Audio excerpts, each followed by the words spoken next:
So I think, especially for those that lead organizations, and I'm in a leadership position with the Drupal Association. So a lot of what affects me professionally affects me personally, and vice versa. And I think because we're a small, tight team, a lot of the discussions we had about, what was happening from a work perspective really became conversations about how we're feeling as individuals. And I think a lot of you probably felt that way as well.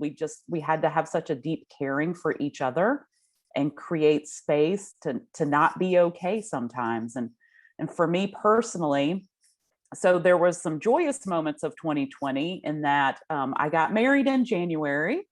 So that was exciting. And by March, we were locked in a house together forever. So that was that went from exciting to very interesting and experimental. So it's a very interesting way to start your marriage. And I have a 10-year-old son. And so that was a hard year for him because he didn't get to be at school for most of the year, and he didn't get to play baseball and all the social things that he likes to do. So I think, as for those of you that are parents as well, we had to be concerned about what's the effect on our children, and how do we really support them, and try to maintain some sense of normalcy, and not make it seem like this is going on forever. So there was a lot going on in our house. We also adopted 2 kittens in the middle of it just to keep things interesting. So a lot of things happening here. And then organizationally, we did, you mentioned that organizations had to downsize and layoffs, and there were things happening. And we had that happen at the Drupal Association as well. So that's always hard and stressful for the team. It's hard for those that we have to let go, and it's stressful for those that are left behind, still on the team, because you're missing your friends and your colleagues. And at the Drupal Association, by far our largest form of revenue is DrupalCon. And being able to do that in person has really funded the organization for many years. And so making the pivot to virtual was successful in many ways, but did not yield the same funding that we had before. So we had to make a lot of changes internally.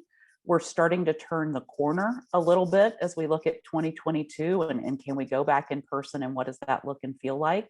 But it's been stressful, but then what's also had positive moments in that the community is still here and thriving, and wants to find a way to get together. So these virtual events are really, really important. So as we move into, some of us get to be in person and some of us don't, it's really important that we all find ways throughout the open source communities to keep connecting, because that's really what's so important to all of our projects. Yeah, so it's interesting. An exercise that I'm doing with my team right now is we're really looking at what are all the things that we need to do for the project in the community, and do those have a funding stream or do they not? And so the majority of things we do, some things are evident, like Drupal.org infrastructure and DrupalCon, but a lot of things we do, maintainer support, kind of just general community moderation, a lot of things that happen behind the scenes from a business perspective to support the project in the community. There's not a line of funding there. And in open source projects by design, you can use them without paying for them. So there's no inherent way to say, if you're getting use out of this, let's find a way for you to also, be able to put some money in. Now, what people do that's really helpful, that I'm sure we'll get to, is the contribution piece, right? And so when we talk about the ways people give to the association and the project, we're talking about money right now, but we're also very sensitive to the value of time and talent and how important that is. But when it comes to literally being able to fund things, so we have to look at, what do we do that's needed that could have a source of revenue attached to it. So what I never want to do is, let's create things that make money for the sake of making money. If it doesn't drive the mission and drive the project forward, we shouldn't have it on our radar. So it narrows the scope of things we can do that create funding, but it creates things that are really important. So we're looking at, how do we redesign and innovate DrupalCon moving forward, so we're still meeting the mission of collaborating and people getting together and contribution to the project and learning, but how do we get creative in some of these new normal hybrid environments so that you've got the revenue of who would normally be in person, you reinvigorate sponsors, you offer a virtual component in some way so that you broaden your reach of who can be involved, but possibly your revenue streams as well. I think other things we're doing, our new Drupal Steward program that launched at a platform level last year with Acquia and Pantheon, that's launching from a community tier perspective later this month, is a way that we can drive additional security and comfort for those managing security with the Drupal project. So the idea is, if there is a security issue with Drupal, and luckily we have very few massive security issues, but if there is a security issue, instead of sending your developer team and getting them up in the middle of the night to go install that patch immediately, you've got some time where you can do it when you're ready, and your team can fit it into their regular plan, and you're still covered from a security perspective. So that's good for clients of all sizes. So for small shops that don't have a team that can get up and do that in the middle of the night, and for organizations that have clients, so agencies and hosting providers, you can make sure everyone's covered. So that's important for the project from a security perspective, and I think it can enhance the reputation of Drupal. But the fact that it is a service that you pay for also helps us be able to not only deliver that service, but also help start to pay for some of the things that will never have a funding stream. So we need to look at more of those things where it's important to the project, but also has a stream attached to it.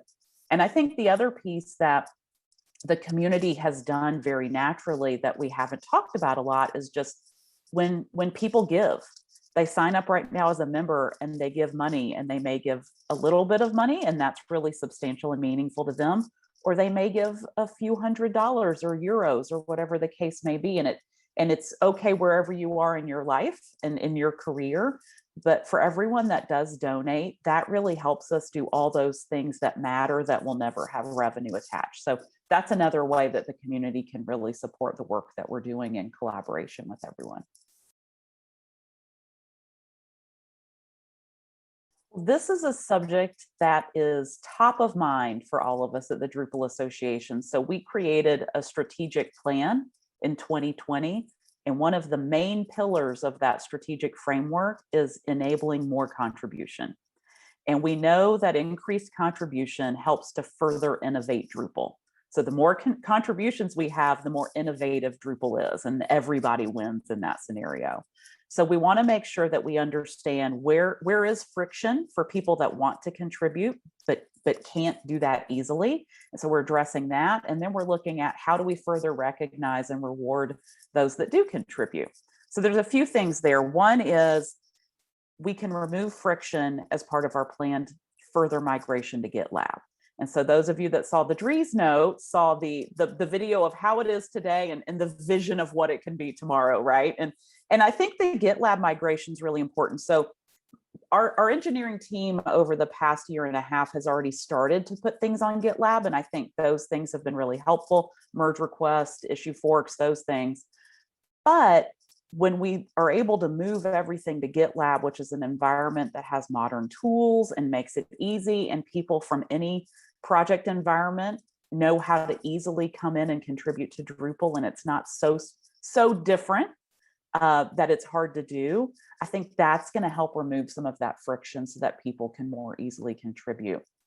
On the other side of that, so there's the technical piece of contribution, and then there's the people and process piece of contribution. And I think about that a lot because that piece seems to get lost a little bit in the contribution conversation. So you can contribute code, but you can also contribute by hosting a local event, by hosting contribution days. You can contribute by being a mentor in the community. You can contribute by writing documentation. You can contribute by helping marketing so that we're promoting Drupal globally. There's so many things you can do. And so we're really working on the contribution guide that you can find at Drupal.org, but also what are all the ways you can contribute? What does that mean?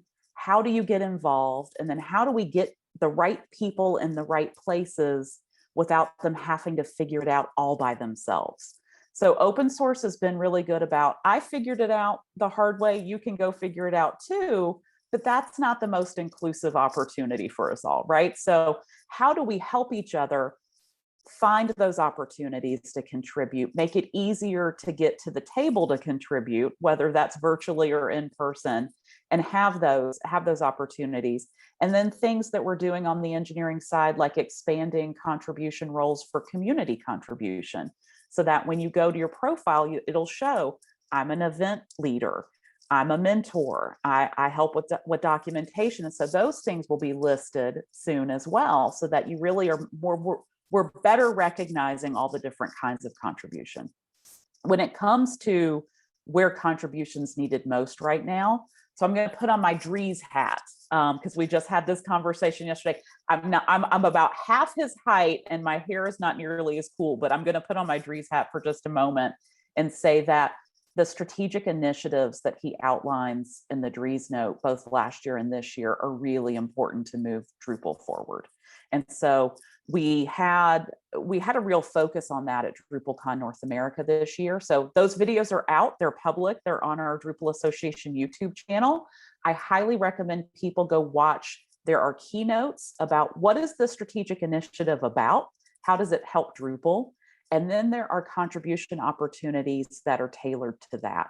And so anything that the community can do to drive those strategic initiatives forward is really important, because people are involved, but we need to move quicker. So it's one of those things where they get mentioned and people get excited and then people kind of fall away a little bit. So we want to make sure that people are highly involved, that we push those forward. A new one that just started is Project Browser Initiative. So there's a team that just started thinking about that. But any momentum we can put behind those major initiatives to make Drupal more innovative, more successful, and more useful are always places that contribution is very, very welcome. Yeah, so I think it's interesting when we talk about the ways for people to learn about Drupal, and I think that the mentoring pieces are so important. And so we're really thinking through, and we need to think through as a community, how do we scale that? So some people have access to that, but not everybody has access to that yet. So we need more mentors. We need more mentor programs, whether they're official or unofficial, but we need to be able to scale that globally so more people have access to it. And we do need to recognize that people have different learning styles. So we have a lot of written materials to find, which are great. But if that's not the way that you learn best, then we're missing part of our community or part of our potential community who aren't joining us because it's too hard. So we need video collateral.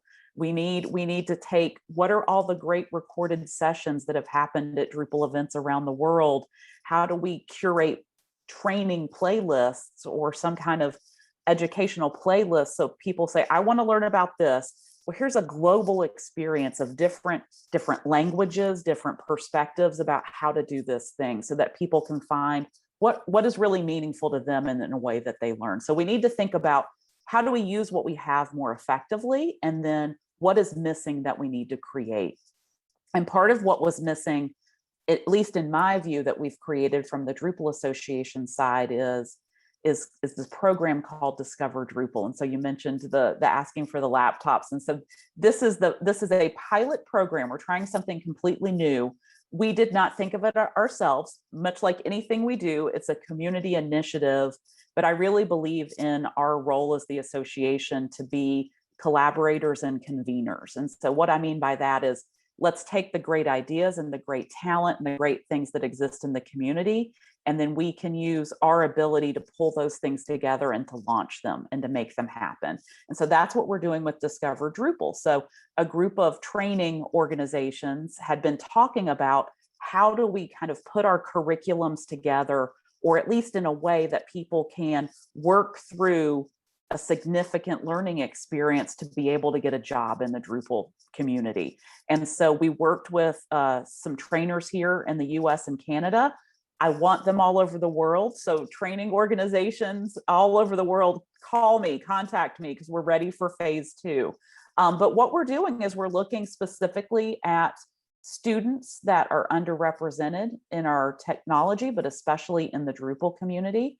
And we're starting there from a diversity and inclusion perspective. But I think that when we look to scale an educational program like this, it can include everyone that's interested in learning, but people are choosing whether they want to learn to be a back-end developer, a front-end developer, or a site builder. So those are the 3 tracks that we're starting with. The Drupal Association's not creating a training program. We're using what already exists. So existing awesome trainers are delivering their content. We're feeding the students to them. What we're adding to that is every student having a mentor or mentors to learn about Drupal, to learn about work, to learn about career progression, to learn about kind of where do I go from here and what should I look at and what should I do. They're going to learn to contribute to Drupal. They're going to, if we raise, I've got to raise another $10,000, but if we do that, they'll all get to come in person to DrupalCon and be recognized and enjoy that experience and meet future employers and all the great things. So right now we've got 9 students who have applied and have been accepted into the program. And we wanted to keep it small to start. We are providing them laptops. So if anyone has a laptop that we can refurbish and give to them, that would be great. But we wanted to learn with these first 9 students, and then we want to take this program and scale it out globally and have a group of training mentor organizations and be able to serve students all over the world. And I think that's how we start to infuse new talent. But it's also how we make sure that we're not just training somebody for a day, but we're really setting them up for career success in Drupal. So I can tell you, I would love nothing more than for us to be able, for everyone who's involved, who, like yourself, is very passionate about how can we learn from other communities? How can we learn from other Drupal event organizers? What can we do? And I know that everyone's time is limited and we try to do things within issue queues and specific meetings, but I feel like we almost need opportunities for all of us to be, like, we almost need our own conference setting so that we can all just talk to each other and share ideas and brainstorm, because it's really interesting. There's not one group of us that's going to figure this out on our own and it be perfect and the right solution. I really believe the way we come to the right solutions is by collaborating and listening to each other. And you know, I live in the United States. Our Drupal Association team is mostly American based, which the Europeans love to remind me. But it's good because there may be things that we do really well, but there's so much learning that we can do. And there's so many things that we can do better from a global perspective. And I'm really committed to that. I love the idea of native language tracks for those that are involved. I love the idea of time zones and being able to cut across those. What that takes is a large community collaboration. So we need people available to help make those things happen and people available to execute those things, because no one can be, like you said, no one can be awake in the middle of the night in their time zone all the time to be able to help. So I would love to see us have more conversations, and maybe we just need some time together. You know, we can't all be physically together right now, but maybe there's a hybrid version of how we collaborate. So one of the things I've missed most about not being able to go to DrupalCon Europe last year and this year is the ability to go sit in a room with everyone there and just talk about things and what's working for you and what do you think and how can we do this differently and better. So we basically will have missed 2 years of the opportunity to have face-to-face conversations and brainstorm, but we can't let that stop us from doing what we need to do. So I think we need to find a way, and Floris, maybe you and I will start this and we'll say, okay, right, the regular meetings are great and that structure is awesome, but let's have some longer, more intense collaborative brainstorming sessions where we can say, this is what we're seeing, this is what other communities are doing well, this is something that we're doing that's worked really great. Now, how do we make this happen at a larger scale? And email me, Slack message me, nicely Twitter message me, folks, anytime. Those are the conversations I love to have. And then I would love to push those things forward. And you know, I think it feeds into conversations we're having about how do we start to really make Drupal.org more of a globally accessible site and have things in foreign languages there and help people be able to find things that are meaningful to them. So those are all the things that I'm trying to figure out, but they will move much quicker with all of you and your brilliant brains and your ability to move things forward in Drupal. So I think we just need to keep talking and move things forward. Even next year and the years following, we have to find a way to make the virtual component work, because not everyone will be comfortable getting together, but then not everyone can get together. So when we think about, Ruben talked about, let's develop developer communities in Africa and other places. Not everyone will have the ability to travel to Europe or to North America to attend our in-person events or even local and regional events. So we have to find a way to use virtual to our advantage to continue to keep our arms wide so that our community can keep growing. And I'm a very strong believer in that the strength of our open source communities happens at the local level. I really do. Even though I run the global association, but I'm passionate about the local level. I think that's where the strength is, the growth opportunity, the education opportunity. And so I really want to know if people have ideas, how we can continue to have more local events, more local groups, more local education opportunities, because I think that, my leadership role exists and my organization exists to be a support network and a framework for everything that's happening at the local and regional levels. And I'd like to see thousands and thousands and thousands of local events happening, and that we can tell the world, here's where you go to find your local event and to go get connected and to make that happen. So we are working on how we publish local events. And so if you go to Drupal.org, we have tried to enhance the event listing. So everyone, please list your events. But then we're also kind of looking forward so that when you go, you see kind of the largeness of a DrupalCon. I want every local event to feel that largeness in the way that we market it and talk about it and make that available to people. So I think moving forward, I am your ally in local and regional events. And so let me and let the Drupal Association know what we can do to better support you. All right, perfect. Thank you. I wish I was there. The weather looks lovely. And I'm so excited that you're doing this event. Thank you.